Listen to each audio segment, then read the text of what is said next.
ये कहानी है उदयपुर गांव की, जहाँ के लोग स्वादिष्ट खाने के लिए कुछ भी कर जाते थे। इस गांव में ज्यादातर लोग काम नहीं करना चाहते थे, लेकिन हर किसी को अच्छा खाना जरूर चाहिए था।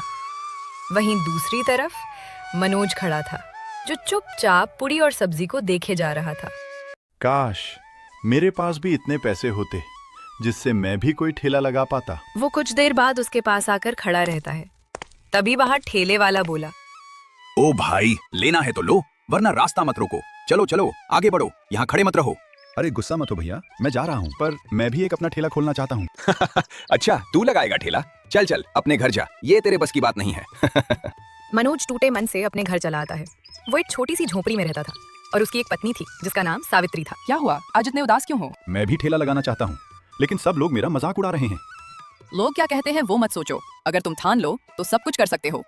सावित्री फिर कहती है, हमारे पास पैसे कम हैं, लेकिन हौसला कम नहीं है। अच्छा ठीक है, मैं भी कुछ करता हूँ, सेठ जी के पास जाकर बात करता हूँ। मनोज बिना समय गवाए वहाँ से निकल पड़ता है। अब वो सीधे गांव के सबसे अमीर आदमी सेठ जी के घर आ गया। कौन है बे सुबह सुबह? सेठ जी, मैं मनोज। क्या चाहिए? मनोज हिम्मत करके बोलता है, सेठ जी, मैं ठेला लगाना चाहता हूँ, थोड़ा पैसा चाहिए। तू ठेला लगाएगा? पहले खुद तो सीधा खड़ा हो जा। सेठ जी मजाक मत उड़ाइए, मैं सच में कुछ करना चाहता हूँ। देख भाई, मैं तुझे पैसे नहीं दे सकता। पैसे देने के बाद भरोसा भी तो होना चाहिए ना कि तू वापस करेगा भी या बस हवा में उड़ा देगा। मनोज खामोशी से वहाँ से लौटने लगता है। तभी सेठ की पत्नी बोली, अजी सुनते हो, इतना बड़ा दिल दिखाते हो लोगों के सामने और यहाँ एक जरूरतमंद को मना कर दिया। अरे भगवान, तुम बीच में मत पड़ो। नहीं, आज तो मैं पढ़ूंगी। अच्छा ठीक है भगवान, मैं उसे पैसे देने के लिए तैयार हूँ, मगर वो तो चला गया। तो क्या हुआ अगर चला गया? पैर में पहिए लगे हैं क्या उसके? जाओ अभी जाओ और उसे पकड़ के लाओ, वरना आज से तुम्हारी चाय बंद। मनोज उस रोहन के पास आ गया। उसकी दुकान पर हमेशा लोगों की भीड़ लगी रहती थी। चलो कोई नहीं, सेठ ने पैसे नहीं दिए तो क्या हुआ, इसकी पूरी सब्जी ही खाकर देख लेते हैं। अरे तुम फिर आ गए? सिर्फ पूरी को देखने आए हो या कुछ लोगे भी? नहीं भाई, आज तेरी एक प्लेट पूरी सब्जी मुझे भी लगा, मैं टेस्ट करके देखता हूँ। चल, आज आखिर तूने खाने का तय ही कर लिया, वरना रोज सिर्फ देखता था। रोहन उसे एक प्लेट पूरी सब्जी दे देता है। इससे पहले कि वो कुछ बोल पाता, पीछे से सेठ जी उसके पास आ गए। अरे तुम यहाँ क्या कर रहे हो? अरे सेठ जी, क्या हुआ, आप मेरे पीछे क्यों आ गए? आपने तो मना कर दिया था ना, फिर क्यों? रोहन ये देखकर हैरान रह गया कि इस मनोज के लिए खुद सेठ जी चलकर आए हैं। जिस सेठ जी के पास जाने से लोग डरते थे, वो आज खुद मनोज के पीछे पीछे आ गए। अरे मैं तेरे लिए थोड़ी ही आया हूँ पैसे देने, वो तो मेरी पत्नी ने कहा तो चला आया। अच्छा, अब बीवी के कहने पर काम करते हैं आप। चल अब ज्यादा मत बोल, ये ले तेरे पैसे।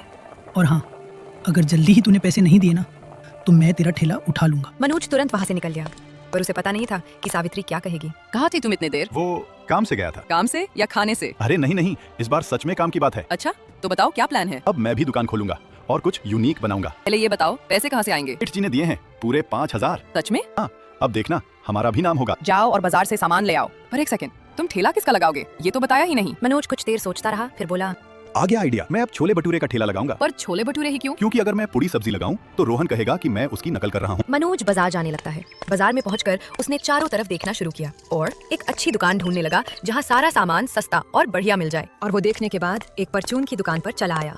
भैया, छोले भटूरे का पूरा सामान चाहिए। पूरा सामान? घर में शादी है क्या? नहीं भैया, बिजनेस शुरू कर रहा हूँ। ओहो, नया ठेला? हाँ, और ऐसा स्वाद होगा कि भीड़ लग जाएगी। पहले सामान ले जाओ, फिर भीड़ की बात करना। ठीक है, सबसे बढ़िया छोले दे दो। ये लो, एकदम वीआईपी छोले। और भटूरे का आटा? ऐसा आटा दूंगा कि भटूरे फुल गुब्बारा बनेंगे, बस वही चाहिए। भैया थोड़ा सस्ता कर दो। अरे भाई, ये दुकान है, फ्री का नहीं। अरे थोड़ा तो कम करो, मैं नया कस्टमर हूँ। ठीक है, 10 रुपए कम। सिर्फ 10? हाँ, शुरुआत है, आगे और लूटूंगा। ठीक है भाई, पैक कर दो। मनोज सोचता है कि सब सही हो गया, पर उसे जरा भी पता नहीं था कि आगे क्या होने वाला है। अरे मनोज अंकल, इधर मार्केट में क्या कर रहे हो? अरे चिंटू, जब मैं मार्केट आया हूँ तो कोई सामान ही लेने आया हूँ ना। अच्छा अंकल, कौन सा सामान? मैं छोले भटूरे का ठेला लगाने जा रहा हूँ भाई। आप वो छोले भटूरे का ठेला लगाओगे? मुझे तो नहीं लगता आपसे ठेला चलेगा भी या नहीं। अरे क्यों नहीं चलेगा, मैं भी किसी से कम नहीं। रुको, ये खबर तो रोहन अंकल को देनी पड़ेगी। अरे नहीं नहीं, पहले मैं सेटअप तो कर लूँ। पर चिंटू नहीं रुकता। मनोज भी सारा सामान लेकर घर आता है। सावित्री घर में खाना बना रही होती है, फिर मनोज के पास चली आती है। आ गए? पैसे मिले या नहीं? मिल गए, पूरे 5,000। अच्छा, सेठ ने इतनी आसानी से पैसे दे दिए? अरे नहीं, पहले मना कर दिया, फिर बुलाकर पैसे दिए। अच्छा तो सामान ले आए छोले भटूरे का? ये देखो, छोले भर के लाया हूँ। तो फिर देर किस बात की, चलो जल्दी से ठेला लगाओ। हाँ, पर पहले छोले भटूरे तो बना लूं। उधर चिंटू मनोज की बात बताने के लिए रोहन के पास चला गया। रोहन अंकल, बड़ी खबर है। अरे आराम से बोल, क्या हुआ? मनोज अंकल भी ठेला लगाने वाले हैं। क्या?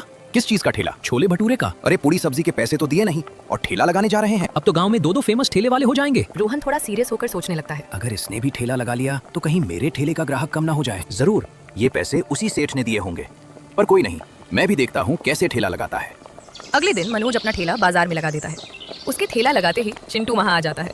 अरे मनोज अंकल, आपने सच में ठेला लगा लिया? हाँ भाई, अब देखना भीड़ यही लगेगी। अभी तो एक भी कस्टमर नहीं है। अरे आते होंगे, अभी टाइम लगेगा। वैसे तू बता, लगा दूं क्या तेरे लिए एक प्लेट छोले भटूरे? नहीं मनोज अंकल, अभी तो मैं आपका ठेला देखने आया था। जब पेट खाली होगा तब खाने आ जाऊंगा। चल, तेरी बात भी सही है। तभी उधर से रोहन भी आ जाता है मनोज का ठेला देखने। ओहो, तो सच में ठेला